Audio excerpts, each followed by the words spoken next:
Hello again. The panic is always on every evening as I sit down to write about the day's proceedings. What will I write about this now? I know I have a copybook full of notes, and I only have one job to do, and that is to tell the story of the day's events. I never really have a plan, or indeed know what is going to come out of my fingertips as they chap away on the keyboard, and even as I type this, watching the words appear like magic, it always seems like a kind of miracle. On the days when I'm really tired, it's much harder. The words and ideas do not flow. So far, luckily, I haven't been yet stuck for words.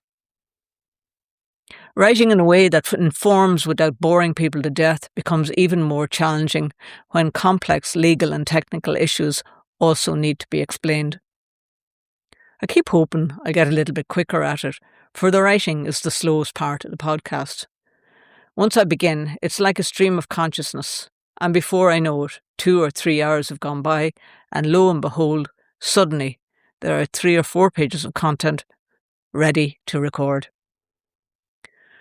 I tried to keep these episodes about the public inquiry to under 10 minutes, making them sustainable both for you, the listener, and for me, the writer, whilst at the same time avoiding writing like I'm recording minutes at some board meeting. Have to say, it's hard to make exciting at times. It's not exactly a rip-roaring yarn. Anyways, off we go.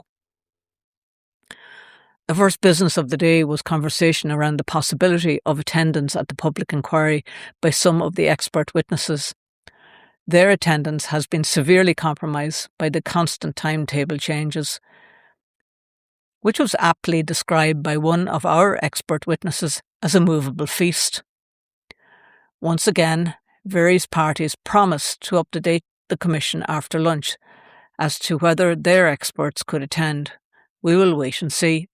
We return then to the submission of documents. Mr. Alvin, counsel for DFI, said that Commonwealth Model Mining Feasibility Study Guideline, CFSG, that we spoke about in yesterday's podcast, was non-binding guidance that had been adapted by the executive, and that it was therefore not a material consideration. This phrase, I might add, material consideration, has been appearing more and more during the discussions over the last few days. I could pretend I know all about it, but I won't, so I looked it up and perhaps also saved you the trouble.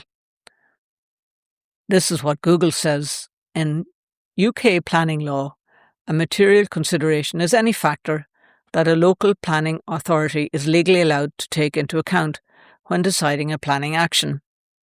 So, returning to our Mr. Alvin, this is an interesting stance from one who is representing a government department that purports the Commonwealth-led government guidelines, CFSG, are not relevant to an inquiry where questions are being raised about the absence of a feasibility study. I'm still scratching my head about this one. To quote one of the third-party folk, not sure if the King would be too happy that his guidelines be ignored, given his eco-credentials. Needless to say, Mr. Beattie, counsel for Dalradian, was unsurprisingly in full agreement with Mr. Alvin's stance. Funny that, as Dalradian have been presenting themselves in the marketing blurb as an example of best practice mining for the last God knows how long. One would imagine they would be jumping at the opportunity to adopt this best practice framework. Anyways, long story short, the Commission agreed to accept the CFSG despite the rejection of it by the applicants and DFI. The second document, proposed by third parties, is about guidance principles for social impact assessment. To backtrack a little, if you've been listening to this podcast for the last while, you may have heard me talking just the odd time about the lack of a feasibility study. Well, surprise, surprise, guess what else is missing, or has not been done, or at least we, the third parties, have not seen one, and that is a social impact study by the applicant for the planning application. The DFI answer to the query. if they had any objections to it being included, that they would leave that up to the Commission to decide. Mary Brawley remarked that DFI's response, it stands for neutrality, was somewhat tiresome, and asked the DFI to try to make a decision for themselves. The Commission made a request that the third parties provide a copy by Friday afternoon. Eventually we got to tourism. Orbison, Council for Northern Ireland Electricity Network, the company providing the power lines for the mine, waffled on about some desk research where he was basically trying to prove that there was no evidence of any significant use of tourism assets or related spend, or indeed any significant reduction as a result of either of the two elements. Conor Fagan, Council for FODC, described the report as a parasitic report that, in that all other reports say no effect, ergo no impact on tourism. There was then a succession of speakers from the community speaking about tourism. Accommodation providers such as Michael Keenan, and Peggy McGurk sent in a letter to be read out about the Miles Cottage. Sean Warnock spoke about the local football club and how young people were coming back to the area from abroad and that there was full employment in the area.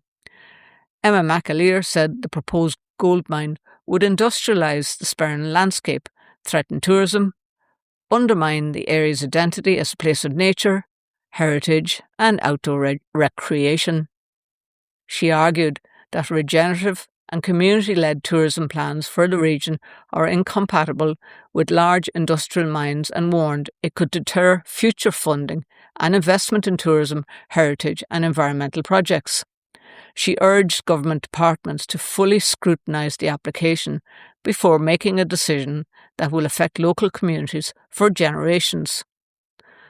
Other speakers from the community included Kevin McAleer, Mark Turney, who spoke on behalf of Ulster Angling Federation about how angling was a sustainable industry and that the risk of mining to river quality was well documented across the world, and how the Foyle system was a jewel in the crown for the fishermen from as far away as Canada.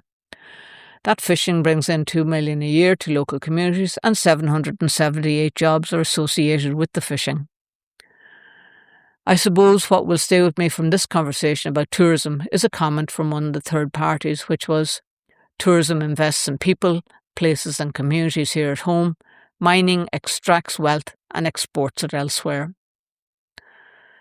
The rest of the afternoon was mainly focused on planning conditions, which means what may be needed in the event of an approval of the planning application.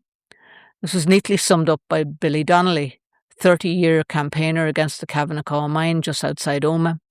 He said, in his experience, that planning conditions are reinterpreted, ignored, exploited, circumvented, and gradually eroded over time, rendering them meaningless. They are not worth the paper they are written on. And on that note, I leave you.